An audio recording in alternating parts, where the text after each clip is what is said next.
오늘은요, 창세기 24장에서 이삭의 결혼에 대한 4대 원리, 아니면 또 이삭의 결혼에 대해서 두 번에 나눠가지고 오늘 설명을 드리고자 합니다. 왜냐면 우리가 결혼이라는 사건이요, 굉장히 성경이 중요하죠. 왜냐면은, 결혼이라는 것은 창세기가 출발하면서 아담과 하와로부터 시작을 하죠. 아담의 갈비뼈 빼내가지고 여자를 만들어가지고 둘을 만들죠. 하나를 둘을 만들어서 둘이 하나가 되라. 이게 결혼이다. 둘이 한 몸 되라. 이것이 결혼이죠. 이 결혼이 연합이고 연합이 하나고, 결국은 하나님이 너와 나와 둘이 한 몸 되는 것이 결혼이고 이것이 연합이고 하나다. 그 원리가 창세기부터 시작해서, 창세기 어디부터? 1장 2절부터 시작해가지고 요한으로 마지막까지 흘러가는데, 지금 아브람과 이삭과 야곱, 요셉을 통해서 제일 먼저 누가 등장하죠? 이삭의 결혼에 대한 설명을 합니다. 왜냐면요, 창세기 23장은 장례식이 있었고, 이제 24장에 결혼식이 있습니다. 한 세대가 가고 한 세대가 오고, 이게 굉장히 중요한 사건이죠. 근데 성경에 보니까 잘못된 결혼이 4건 있어요. 잘못된 결혼이. 창세기 27장 46절 보고 나면요, 누가? 이스마엘이 헷 족속하고 하지 말라 했죠. 가나안에 들어가거든 가나안 족속을 전부 다 멸하라고 했죠. 그런데 헷기야가 부이요, 그 가나안 족속 중에 맨 먼저 누구요? 헷 족속하고 헷 족속의 딸과 결혼을 하죠. 이거 완전히 잘못된 결혼이죠. 두 번째는 사무엘상 25장 3절에 보니까 아비가일이 돈 보고 부자, 수가이자 돈이 많은 여자, 돈 보러 가죠. 그런데 그 여자가 뭐죠? 남편이 죽고 나서 다시 다윗과 재혼을 하죠. 세 번째는 아하방이 정략적으로 하죠. 누구하고? 이세벨과 정략적 결혼을 합니다. 아주 성에서는 악한 여자, 그 이세벨, 그 결혼하죠. 네 번째는 사사기 14장 1절에 누가? 삼손이 드릴라를 보고 천년에 반해가지고 결국 결혼해가지고 전부 다가 마지막까지 애를 먹고 해가지고 나중에 사건이 벌어지죠. 이렇게 성경에 잘못된 결혼이 4건이 또 설명되고 있습니다. 그런가 하면요, 오늘 이제 제가 말씀을 통해서요, 이 말씀을 듣는 모든 분들이 이걸 잘 음미해 보시기 바랍니다. 이삭의 결혼에는 누가? 4명의 인물이 등장을 합니다. 이삭의 결혼에 4분의 인물이 등장을 합니다. 일단 누구죠? 이삭은요, 아들 예수 그리스도의 결혼을 예비하시는 하나님의 모형으로서 누가? 아브라함이 등장을 합니다. 두 번째는 이제 이삭이죠. 신랑이죠. 신랑인데 하나님을 믿는 성도, 바로 교회들을 신부로 만든 예수 그리스도 모형으로 등장을 합니다. 누가? 이삭이 하나님을 믿는 성도, 바로 교회들을 신부로 만든 예수 그리스도 모형으로 등장을 합니다. 세 번째는요, 엘리에셀이죠. 종은요, 그리스도 신부, 바로 교회를 그리스도에게 인도하는 성령의 역할로 등장을 합니다. 네 번째 리브가 하나님을 믿으며 그리스도와 결혼하는 교회의 모형으로 등장합니다. 이렇게 아브라함의 아들로 예수 그리스도의 모형 결혼을 예배하는 하나님으로 모형으로 등장하는 창세기 24장 1절 9절이고, 마태복음 22장 1절로 14절, 계시록 19장 7절 8절 보시면 됩니다. 그 다음에 이삭이 하나님을 믿는 성도, 교회들을 신부로 만든 그리스도 모형은 고린도 후서 1장 11장 2절, 에베소 5장 20절 23절, 계시록 21장 2절 보셔야 되고요. 그 다음에 엘리에셀이 성령의 역할을 하는 부분은 계시록 20장 17절에 보시면 되고요. 리브가가 하나님을 믿으며 그리스도와 결혼하는 교회의 모형은 에베소 5장 21절로 3절을 보시면 됩니다. 자, 이걸 염두에 두시고요. 오늘 말씀을 보시던데, 오늘은요, 이삭의 결혼에 대해서 두 번에 나눠가지고, 첫 번째는 이삭의 결혼이고, 두 번째는 우물가 여인에 대해서 설명을 드리고자 합니다. 창세기 24장은 우리가 너무나 잘 아는 바와 같이 이삭과 리브가의 결혼 이야기가 바로 창세기 24장에 등장을 합니다. 장례식과 결혼식은요, 가정의 두 가지 큰 대사 중에 대사죠. 창세기 23장은 아브라함의 아내 사라의 장례식이 이야기가 나왔고, 이제 이어가지고 창세기 24장에서는 아브라함의 아들인 그 이삭, 그죠? 그 유대인도 아프지 않는 이삭의 결혼식이 등장하고 설명되고 있습니다. 한 세대가 죽고 나면은 또 다른 세대가 결혼해가지고 자녀를 낳게 되는 이야기가 시작된다는 얘기죠. 이것은요, 어길 수 없는 하나님의 섭리입니다. 늙지 않는 사람은 없고 죽지 않는 사람도 없죠. 한 세대가 흘러가고 또 바뀌는 이런 것이 세상입니다. 아브라함의 아들 이삭도 나이가 많아가지고 이제 몇 살 돼요? 40세가 되었어요. 당시 사람들은 대개 30을 전후해서 결혼을 하는데 지금 이삭은 40세이기 때문에 약간 늦었던 감이 있죠. 그러므로 이삭은 그 당시의 풍습을 볼 때는 노총각에 속하고 있다는 것입니다. 이제 아브라함도 아들 이삭의 결혼을 서두를 때가 되었다는 거죠. 그래서 첫째 이유는 아브라함의 나이 많아 늙었기 때문이다. 늙었기 때문이라고 그래요. 왜냐하면 아브라함이 이삭을 낳은 것이 몇 세 있죠? 100세 낳았죠. 100세 나가지고 40살 되니까 아브라함이 몇 살 됐으니 140살이 되었겠죠. 두 번째 이유는 하나님께서 그의 범사에 복을 주셨기 때문입니다. 하나님이 아브라함이 하던 모든 일에 복을 주셨기 때문에 아브라함은 이제 부자가 되었다는 거죠.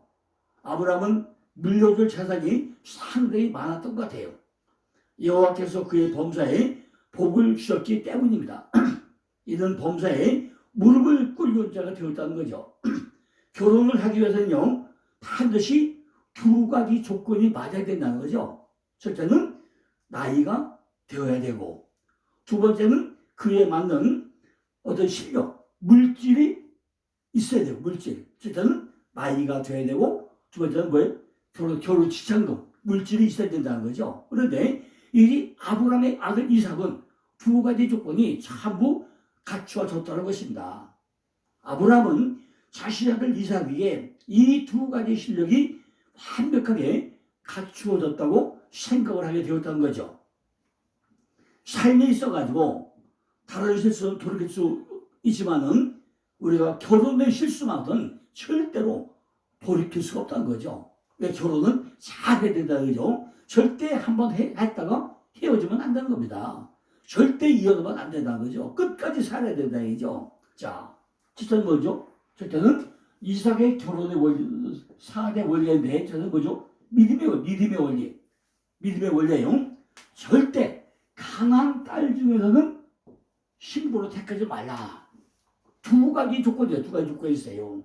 절대로 가난한 족속의 딸하고는 결혼하지 말라. 가난한 족이 누구죠? 헷기야가 부이요. 그 7개 족, 헷기야가 부이요. 그 7개 족속 딸들과는 결혼하지 말라는 거죠. 두 번째는 절대로 가난을 떠나지 말라고 해요. 왜? 가나안 땅이 어떤 땅이죠? 젖과 꿀이 흐르는 땅. 우리에게 천국의 모형. 그걸 떠나지 말라는 거죠. 왜냐하면 하나님이 언약으로 아브라함과 후손에게 영원한 기업으로 주신 그 땅, 약속의 땅. 그렇기 때문에 절대로 여자 문제나 결혼 문제에서 하나님이 주신 기업을 저버리지 말라는 것입니다. 아브라함은요, 불시당에 권해서도 한치의 양보도 하지 않았다는 거죠. 아브라함에게 하나님은 언약을 지키시는 하나님이고 미리 준비하시는 여호와 이레의 하나님이기 때문에, 그죠? 절대로 하나님이 준비하고 있다. 그걸 믿었다는 거죠. 두 번째는요, 기도의 원리. 우리는 결혼을 하기 위해서는 반드시 미리 기도로 준비해야 된다는 거죠. 대부분 학자들은요, 이 늙은 종이 다메섹의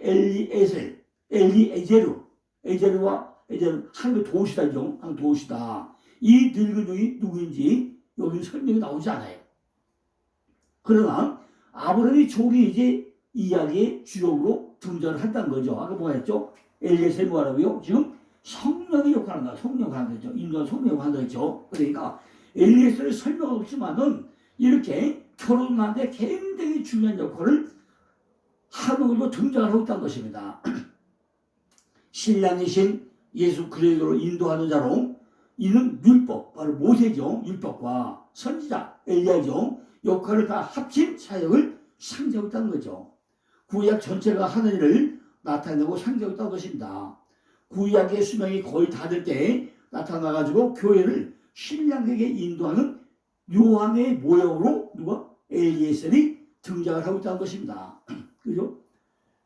그의 이름은 나타나지 않지만은 여기에는 그에게 명예로운 일이 많이 기록되어 있고 그는요 모든 종들이 또 모범이 되고 있다는 거죠.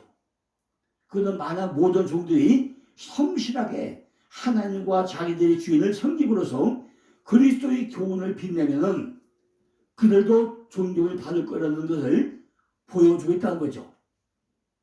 그는 처음부터 끝까지 자기 주인의 명예를 아주 생각을 하고 살아왔다는 것입니다. 이삭은 그리스도의 모형이 있기 때문에 이삭을 위해 가지고 아내를 데려오는 일은 그리스도의 종인 대리자들, 즉 사역자들이 하는 교회의 결혼을 예시하는 거라고 볼 수가 있다는 거죠. 12절부터 14절에 보니까 기도가 언급되고 있다는 것입니다. 반드시 기도함으로 시작이 되는 거죠. 아브라함의 종은요 어떤 심한 표적을 구한 것이 아니라 사람이 됨됨이를 알아보기 위한 기도를 했다는 거죠. 하나님은 그 기도에 응답하시고 이삭의 아내들 리브가를 순적하게 만나게 해달라고 기도를 하고 있다는 거예요.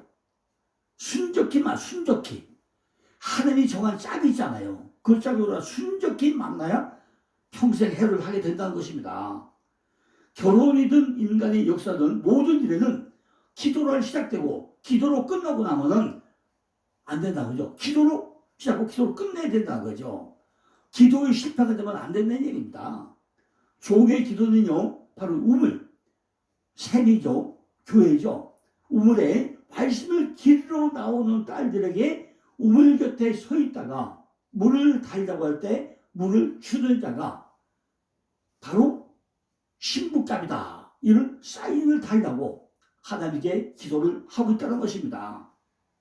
또 자기에게 물을 줄 뿐만 아니라 낙타이도 구약교회죠. 율법교회죠. 거기도 물을 주는 자, 샘물, 영의 말씀을 주는 자 그런 소녀이면은 신부로서 하나님이 주는 걸로 인정을 하겠다.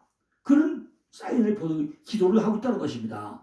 내게 순적히 물을 먹이고 낙태도 물을 먹이는 자 이런 사람이면은 진리의 말씀을 내가 믿고 그 여자가 신부로 택한 것을 내가 믿게 해달라고 기도를 하고 있다는 거죠. 기도를 마치기 전에 리브가가 물동이를 어깨에 메고 나오니 보시에 시인이 아름다운 소녀였고 남자를 알지 못하는 처녀였더라고 설명하고 있습니다. 따라서 우리들도 우물, 야곱의 샘이죠. 진리의 말씀이죠. 물을 길려온 바로 그 사람. 그 다음에 우리 뭐죠? 나한테 뿐만 아니라 낙타에게도 신약교회와 구약교회도 전부 다 생명의 물을 주는 그런 여자. 그분을 우리가 신부로 맞아야 된다는 거죠. 세 번째는요. 하나님이 인도의 원리. 하나님이 순적하게 만나게 해달라는 거죠. 그죠? 인도의 원리는 우리가 사는 세상은요. 사람만 사는 것이 아니죠. 영물들도 살고 있고 영원하신 하나님이 살아계시고 하나님을 따르는 선사들도 살아있고 또한 마귀와 마귀를 따르는 악한 종들도 살아있는 것이 이 세상 아닙니까? 아브라함은 하나님께서 천사를 통해서 자기가 보낸 종을 인도가 주실 것을 믿고 기도를 했다는 거죠. 그는요, 하나님의 섭리와 인도를 철저하게 의지를 하고 기다리고 있었다는 거죠. 하나님의 섭리, 하나님이 순적히 만나게 해줄 것입니다. 지금 우물가에서 내에게도 내 낙타에게도 물을 먹이는 자자, 물을 떠다 주는 자, 진리의 말씀을 주는 여자, 그 순적히 만나게 해달라고 기도했더니 이렇게 순적히 만나게 해주라는 거죠. 여기서 종의 역할은 율법과 선지자, 곧 구약을 나타내고 신약 성경은요 심리의 요한으로도 계시되고 있죠. 그런데 이 모든 것을 인도하시는 분이 바로 누구죠? 주 예수 그리스도가 인도를 하라는 것입니다. 하나님 아버지께서는 자기의 생명인 사랑과 진리를 예수 그리스도에게 끊임없이 주셔가지고 그리스도 안에서 우리를 인도하심을 알고 아브라함의 종처럼 기도하고 믿음으로 받아가지고 감사 찬송하는 자가 되게 하신다는 거예요. 이 찬송은요 심리의 요한, 율법과 선지자, 그죠? 목이 잘라 죽죠. 심리의 요한이 예수의 선발자를 오죠. 구워가지고 교회는 뭐죠? 뭐든 예수 그리스도와 연합해가지고 세우던데 이것이 하나님의 구원이고 교회의 구원이고 이를 찬송한 자가 심리의 요한이고 구약의 마지막이라는 거죠. 그 누구죠? 심리의 요한은 예수의 선발대로 와가지고 예수가 오기 전에 내 머리가 잘리고 대신 예수의 머리가 들어오게 함으로 우리가 구원받는 이 역사가 심리의 요한 선발대 성례 돌아하고 있다는 거죠. 네 번째는요, 사랑의 원리. 67절 보니까 이삭이 리브가를 인도하여 못진 사라의 장모로 드리고 그를 취하여 아내를 삼고 사랑하였으니 이삭이 못진 상사의 위로를 얻었더라고 그래 나옵니다. 가정이 잘 되고 일이 잘 되려면 어떻게 되죠? 미움을 가지면 안 된다는 거죠. 어느 가정이든지 간에 가정이 잘 되려면 뭐예요? 부부간에 사랑이 넘쳐야 된다는 얘기입니다. 이걸 지적하고 나면요, 이삭이 오게 하고 그의 어머니 사라의 장막이 바로 교회고 하나님의 집이죠. 장막에 드리고 그를 리브가 올가미죠 취하여 자기에게 아내, 자기 십자가를 지우는 여자, 리브가 왜요? 이삭에게 십자가를 지우게 하려는 여자, 그를 아내로 삼았다고 했어요. 어머니를 장례 후에 구약교회를 장례치르고 이제는 10년 머리를 자르고 뭐예요? 다시 어머니를 장례 후에 구약교회를 장례한 후에 10년 머리를 잘라진 후에 누가 와요? 신약교회가 오죠. 구약교회가 잘라져야 신약교회가 오지 않습니까? 그러니까 어머니가 돌아가서 장례를 하고 나야 다시 뭐예요? 신약교회 며느리가 들어오잖아요. 그죠? 바뀌어. 새롭게 교회가 바뀌잖아요. 자기 이삭에게 있게 하고 위로를 받았다는 거죠. 그러니까 한 세대가 지나가고 한 세대가 따라오고 구약이 지나가고 신약이 오고 그죠? 이런 사건이죠. 거기에 누가 있다고요? 사랑의 원리가 있다는 거죠. 교회를 아내로 삼고서 위로를 받았다는 거예요. 우리가 서로 뭐죠? 서로가 사랑할 때 모든 것이 잘 된다는 거죠. 아브라함이 종이 기도하고 만난 여인 나홀이 밀가에서 나온 부델의 딸 리브가를 데리고 왔을 때 이삭은 그 여인을 보고 즉시 사랑하게 되더라는 거죠. 왜 그랬죠? 어머니 사라가 죽고 나서 마음에 붕 떠 있는데 새롭게 신학교를 맡고 보니까 구약교회를 다 떠나보고 새롭게 시작을 맡게 보니까 사랑할 수밖에 없었다는 거죠. 어느 가정이든 간에 사랑이 있어야 복된 가정이 되고 사랑이 있어야 복된 교회가 될 수 있다는 것을 예표로 보여주고 있다는 것입니다. 이 네 가지 원리, 믿음의 원리, 기도의 원리, 인도의 원리, 사랑의 원리, 이 결혼만 적용된 것이 아니라는 거죠. 우리 인간들이 살아가는 모든 과정이 전부 다 이런 원리를 우리가 적용을 해야 된다는 거죠. 인간의 모든 일상사에 있어서 이 네 가지 원리를 따라 살아갈 때 하나님 신이 우리와 함께하고 역사하실 거라는 거죠. 말씀 그대로 순종하고 믿음의 원리를 따라서 우리가 살아가야 한다는 것입니다. 모든 일에 기도로 시작하고 기도로 마쳐야 한다는 거죠. 하나님 인도를 기대하고 간구하실 때 하나님 천사가 우리들의 삶을 이끌어 주실 거라는 거죠. 그래서 오늘 창세기 24장을 22장과 잠깐 연결해 보자면 그 다음에 22장과 창세기 22장 17절에 내 씨가 대적의 문을 얻으라는 구절과 다시요 창세기 22장 17절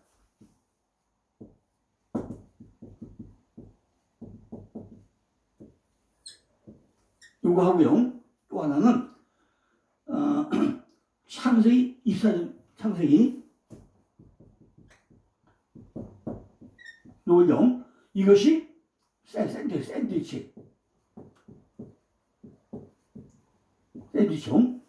그러니까 창세기 22장 17절 내 씨가 대적의 문을 얻으라는 구절과 창세기 24장 6절에 내 씨로 그 원수의 성문을 얻게 할 거다. 이 샌드위치 빵을 넣고 그 사이의 내용을 샌드위치의 속으로 보자는 거죠. 이것이 뭐죠? 수미일치법, 샌드위치 기법이에요. 샌드위치 기법. 오늘 본문에 보면 그 내용이 단순한 그리스도의 결혼관, 여기 뭐죠? 그리스도의 결혼관, 그죠? 요 결혼관이 안에 뭐죠? 안고가 들어있다는 거죠. 그죠? 이 그리스도의 결혼관의 내용은 그 속이 아니라 구속사 전체에 담고 있는 하나님의 열심과 주권. 뭐예요? 그리스도의 구속사가 전부 다 요 안에 같이 합의되어 있다는 거죠. 창세기 22장 22장은요. 뭐죠? 창세기 22장은 아브라함이 모리아 산 사건이죠. 그죠? 모리아 누굴 죽이죠? 이삭을 죽이죠. 그 모리아 산 사건은 약속의 자손은 하나님이 준비하신 여호와 이레 어린 양이 대신 죽음에 의하여도 탄생되는 십자가 복음을 그리고 있는 내용입니다. 그런데 하나님께서 하나님의 시험을 합격한 아브라함에게 축복을 하시면서 내 씨가 제라 대적의 아야부 그죠? 샤르 문을 어떻게 하죠? 입성 육성 뭐죠? 내 씨로 그 원수의 선물을 얻게 할 거라. 지금 내 씨로 그죠? 선물이 뭐예요? 대적의 문을 얻으라는 거죠. 이것이 바로 종국에 아브라함에게 주어진 복의 정치라는 거죠. 또 샌드위치 기법에 의해서 이미 모래전에 죽였는데 죽은 그 씨를 대적의 문을 통해서 이 씨가 씨로 인해서 전부 다 대적을 열 거고 이것이 복의 정치라는 것입니다. 이 말씀은요 모리아 산에서 일어난 그 일련의 사건들이 대적의 문을 부수는 다른 말로 대적을 무찌르고 승리를 쟁취하는 사건이었음을 선포하시면서 창세기 3장 15절에 여인의 후손이 뱀이 머리를 밟는 영적 전쟁의 승가 바로 그러한 모습으로 이루어지게 될 것이고 아브라함의 씨 교회들도 그러한 모습으로 세상 속에서 마귀와 대적하여 승리를 쟁취하게 될 것이라는 깊은 메시지를 요한의 센시티브로 그죠? 수미일치법으로 담고 있다는 것입니다. 창세기 24장 60절에서도 바로 그 내용을 담고 있다는 거죠. 성도는 그렇게 홀로 준비하시고 계획하시며 홀로 하나님의 언약을 이루시고 가신 하나님의 열심을 믿는 믿음을 선물로 받은 사람들이 바로 성도들이라는 거죠. 구원받은 성도는 이미 십자가에 못 박혀서 죽어버렸다는 거죠. 그리고 그 사람 안에는 누가 살겠죠? 예수 그리스도가 살고 있다는 거죠. 우리는요, 영적으로 이미 구원받았지만 여전히 죄의 영을 받고 있는 옛 몸을 우리가 입고 있기 때문에 우리는 자주 옛사람의 모습으로 돌아가 있는 자신을 발견하게 될 수밖에 없다는 거죠. 그래서 사도 바울이 우리 옛사람은 이미 십자가에 못 박혀 죽었지만 여전히 내가 육체 가운데 산다고 말하고 있다는 거죠. 창세기 24장은요, 아버지가 종을 보내어 아들을 신부로 불려오는 모양으로 그려주고 있습니다. 그 모습은요, 하나님 아들 성자 예수님의 신부인 교회를 부르기 위해 가지고 아버지 하나님에 의해 가지고 이 땅으로 보내심을 받은 보혜사 성령님에 의해 가지고 예수 그리스도의 신부로 불려 올려지는 우리 성도들의 구원의 예를 상징적으로 담고 있다는 것입니다.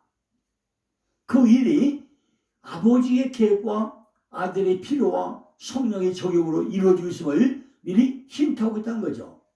앞서 말씀드린 것처럼 하나님께서 하나님의 백성들을 대적의 손에서 건지셔서 하나님의 상속자인 성자 예수 그리스도와 연합시키는 하나님의 언약은 하나님 홀로 이루어 가질 것이며 반드시 승리로 완성가 될 것임이 오늘 본문의 혼인잔치의 그림으로 그려져 있다는 거죠. 주님은 종종 주님을 교회의 신약으로 표현을 합니다. 아담이 갈빗뼈로 하와를 탄생한 것은 예수님이 죽으심으로 그와 같은 살과 피로 소유한 신부인 교회가 탄생할 것임을 미리 보여주신 것이죠. 하와가 아담에서 나와가지고 다시 아담과 연합하여 하나가 된 형국처럼 예수로 말미암아 지원받은 그분의 백성들이 다시 주님과 하나가 되는 이야기가 바로 구원 사건이라는 것입니다. 그런데 그 모든 것이 주권이 하나님에게만 있다는 거죠. 하나님이 하와를 만드실 계획을 세우시고 하나님이 아담을 잠들게 하셨으며 하나님이 아담의 갈비뼈 12발을 뽑아서 하나님이 하와를 만드셨으며 하나님이 둘을 하나로 연합시켰다는 거죠. 그 모든 것이 시작과 끝이 누가 했다고요? 하나님이 했다는 것입니다. 그러면 왜 이삭의 아내가 그의 가족에게서 나와야 되냐는 거예요. 아담이 갈비뼈 가지고 여자 만드는 것이 그런데 왜 이삭의 마누라가 그 가족에서 나와야 되느냐? 그것이 오늘 핵심이라는 거죠. 하나가 아담의 살과 피를 담고 태어나가지고 아담과 연합하게 되는 그 예수 그리스도로 말미암은 하나님의 백성들이 다시 예수님과 연합이 되는 예수 그리스도와 교회의 연합을 보여주기 위해 가지고 그의 친족에게서 이삭의 아내가 나오더라는 거예요. 이삭이 태어난 것이 누구의 약속이었죠? 바로 하나님에 의해 가지고 이삭이 준비가 된 사람 아닙니까? 그 이삭의 후손으로 12지파가 생기고 그들이 큰 민족을 이루어 가지고 애굽에서 종살이 하다가 가나안으로 돌아올 것을 이미 창세기 15장에서 하나님께서 아브라함에게 예언을 했죠. 그 모든 것이 하나님의 계획 속에 이미 있었다는 거예요. 그러기 위해서는 이삭이 반드시 결혼을 해가지고 자식을 낳아야만 했다는 거죠. 그러니까 이삭의 혼인도 하나님의 언약에 근거하여 하나님의 주도대로 치러지고 있다는 것입니다. 뿐만 아니라 오늘 본문을 보면 종이 신부를 간택하러 갔을 때 신부들 자의 저 대형에 대해 가지고 기도를 하는데 리브가가 그대로 반응해서 이루어지더라는 거죠. 그러니까 하나님은 하나님의 신부의 반응까지도 전부 다 주도하고 계시라는 것입니다. 이 역사를 시작하신 분도 하나님이시고 끝내시는 분도 하나님이시라는 거예요. 그래서 하나님은 하나님을 알파 오메가라고 소개하고 있다는 것입니다. 그래서 아브라함이 하나님으로 종을 보낼 때 종에게 이를 여호와의 사자가 앞서가서 신부를 준비할 것이다 라고 아브라함이 엘리에셀 종에게 미리 말하고 있다는 거죠. 예수 그리스도와 연합되어 구원을 얻게 된 신부들을 여호와 하나님에 의해 가지고 준비될 것이며 그 일은 반드시 실패될 수 없는 것이 여호와의 사자의 개입이라는 거죠. 성경은 이러한 성도의 구원과 하나님 나라의 완성을 여호와의 전쟁이라고 설명하고 있다는 것입니다. 하나님의 구원과 하나님 나라의 완성을 막는 마귀의 세력을 파괴하고 기필코 하나님 백성들의 완성과 하나님 나라의 완성을 이루고야 마시는 여호와의 전쟁은 반드시 하나님께서 완성하시고 성취하실 것임을 여호와의 사자의 출현으로 확인됨을 탁 찍더라는 거죠. 그러한 여호와의 전쟁이 출현께서는 가서 뭐죠? 이스라엘의 가나안 정복자로 확대돼서 또 설명되고 있다는 것입니다. 바로 이스라엘은 뭘 상징한 거죠? 영적 이스라엘은 교회를 상징하는 것이 이스라엘 아닙니까? 바로 계시의 정진성이라고 볼 수 있죠. 우리들이 알다시피 하나님은 모세를 부릴 때도 가나안 전쟁을 지시할 때에도 여호와의 사자를 미리 앞서 보내시더라는 것입니다. 이삭의 혼인을 주도하시면서 여호와의 사자를 앞서 보내시는 것과 흡사하다는 거죠. 그런데 이스라엘이 하나님의 말씀을 믿지 않고 자신들의 상황과 처지와 능력에 의기소침해가지고 자기들은 가나안 사람들 앞에서 메뚜기 같은 존재라고 스스로 잡혀가면서 하나님을 신뢰하지 않더라는 거예요. 아브라함이 하나님 앞에 이스마엘을 내놓으며 조마시아 똥국과 똑같다는 거죠. 왜 이스마엘을 낳아가지고 또 과거를 왜 쫓아버려요, 그죠? 왜 10대가 또 하나님을 떠나버리게 만드냐는 거죠. 그죠? 그 일로 이스라엘은 40년 동안 광야에서 헤매다가 모두 죽어버리잖아요. 그죠? 출애굽한 1세대가 광야에서 몇 년 동안 뭐예요? 40대 흘러봐 다 죽어버리다가요. 그죠?